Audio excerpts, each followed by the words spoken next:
Hey guys, I just thought I'm sitting here chilling this evening and thought maybe we'd have a little powwow about firearms choice as far as like your personal carry guns.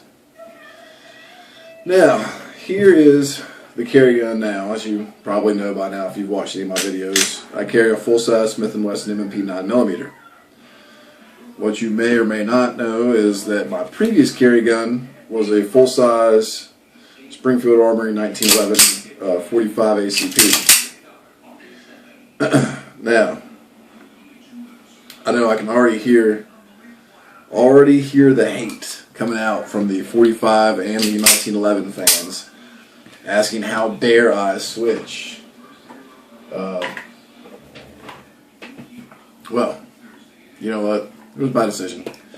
I have a lot of good reasons. It may have just come down to the fact that I wanted a new gun, wanted to change. I will tell you this, there's a significant weight difference between these two firearms. But while the 1911 is considerably longer than the M&P, it's also considerably narrower. So that's kind of a toss-up there. It actually conceals really easily because in my Milt Spark Summer Special 2 that I carried it in, it said, it was thin, set close to your body. But that's not really what I want to get into.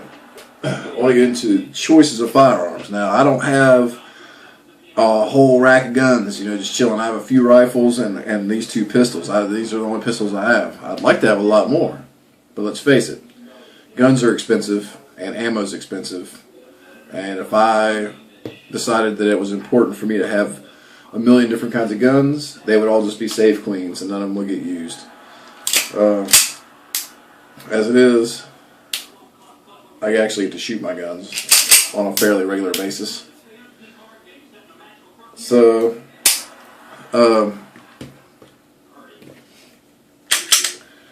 the thing that might stick out about both my guns is that even though the M&P's shorter than the 1911 and the 1911 is narrower than the M&P, they're both large guns. They're both full-size guns. And that's because I don't feel comfortable shooting small pistols or having to rely on a small pistol as my everyday carry weapon, because I don't feel comfortable shooting those small little tiny grips. I don't have huge hands, but I have fairly large hands, and they fill up an entire grip of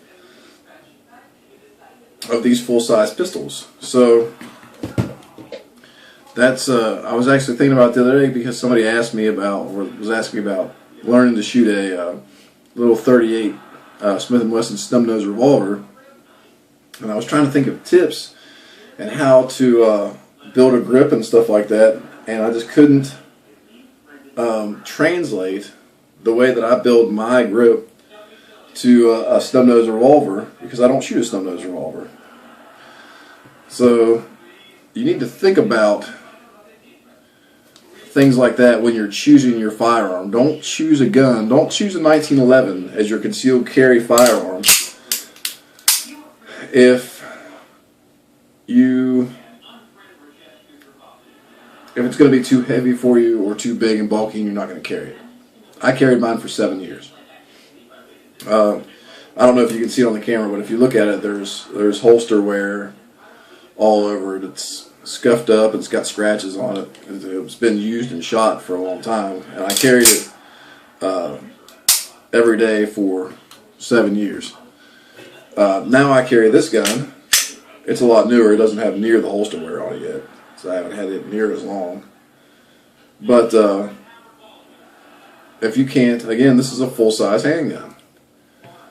So if you can't carry that, if you're not going to carry that, don't get it. But remember that when you choose a small firearm, you're sacrificing your grip. If you have small hands, or if you feel like you can build a good grip, well, those small grips, that's something to consider.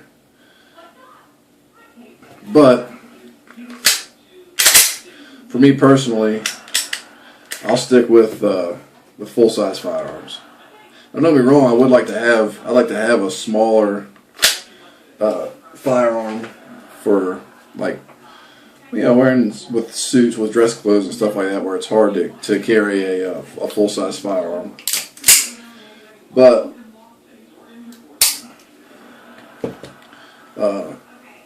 I just think the trend lately that I've noticed when people buying guns is to buy smaller and smaller and smaller guns, and you know, 380s. Everyone wants to buy these little tiny 380s and 38 revolvers and stuff like that, and that's cool. Like, that's, if you'll carry it every day, then that's what you should go for. Get it and carry it.